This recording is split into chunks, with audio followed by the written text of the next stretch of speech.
And the hypocrites would walk away from Islam in two ways, and this is important. One is obviously leaving Islam altogether, ridda. Outright, you become Muslim and everybody knows you're no longer Muslim. You become a kafir again. But there's another form of turning away from deen. And that is that on the outside, you say that you still profess to be from the Muslims because that has social consequences if you walk away from Islam outright. And that has social consequences, but for all practical purposes, and on the inside, there's nothing left. There's really nothing left. And when especially now you've become a person of picking and choosing what do you take from the deen and what you don't take from the deen. And this is one of the central messages of this surah. That you're not in a position to negotiate what it is from this deen that you accept and what it is from this deen that you don't accept. Or that you don't find comfortable, so you're not going to necessarily take it.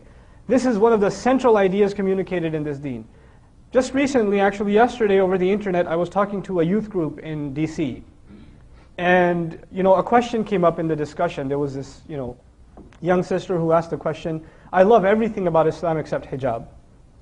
And it seems like hijab is there to protect men from looking at us. So, I don't really see the point in it. And instead of arguing of the social benefits of hijab or what hijab does to honor women and all of that stuff, that's actually already going in the wrong direction, that conversation. We need to take a step back and ask a more fundamental question.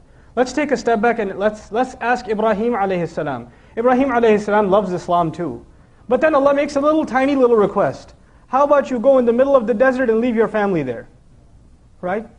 He's not one that's going to say, I love everything about Islam, but this whole leaving my family in the middle to die thing, I don't know. I'm not that comfortable with that. And after he's done with that, you know what? Why don't you jump into a fire?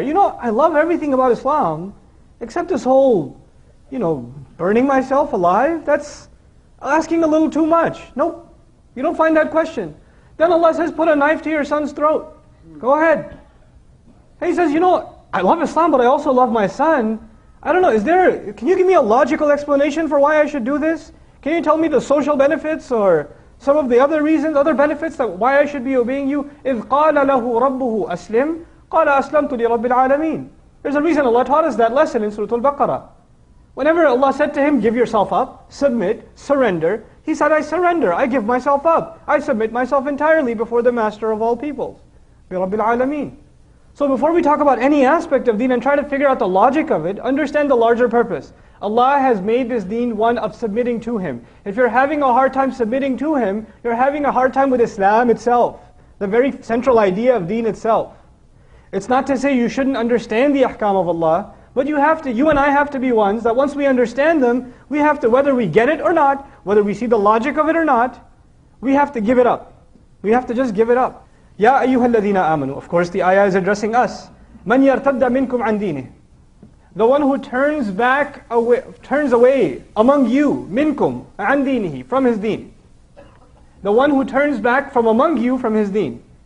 Allah didn't say all of us are turning back from our deen, a group from among us. And man is an interesting word in Arabic. It could refer to something plural, and it can also refer to something singular. So from a point of view of taqleel, it could be even if a single person is walking away from deen. They're walking away from the religion.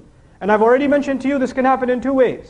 One, practically they denounce Islam altogether. And two, for all practical purposes, internally, in their heart of hearts, in their thoughts, they really don't submit to Allah. They don't really see the point of living by Allah's teachings. They don't see the point in that anymore. So for those practical purposes, they walked away from deen also, even if nobody else, human beings don't see it. We see a Muslim on the outside, we're supposed to say, Assalamu alaikum wa rahmatullah. We're not supposed to judge what's in their heart, but Allah can. Allah sees what's inside. So whoever of you has walked away, or does so, then what does Allah say? فَسَوْفَ, then soon. And sawfa is the Arabic word that implies very soon. It won't take very long for Allah to take immediate steps. And what are those steps? يَأْتِ اللَّهُ بِقَوْمٍ. Allah will bring about a nation.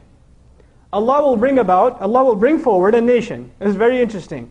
The first part was, even if one of you walks away, and then Allah says, Allah will bring a whole nation around. In other words, you start thinking you're special? You think Allah needs you? You think you're a contributor to Islam that nobody else can be?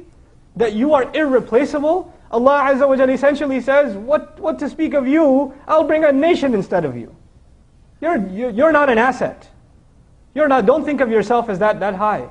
Already we're being put in our place. And one of the central embedded teachings of this ayah is humility, that we understand our place. That in this deen, when we get the honor of saying La ilaha illallah, when we have the honor of saying Muhammadur Rasulullah sallallahu alayhi wasallam, then this is an honor and a gift given by Allah. And if you don't appreciate this gift, then who needs you? There's plenty of others that can appreciate it more than you and I.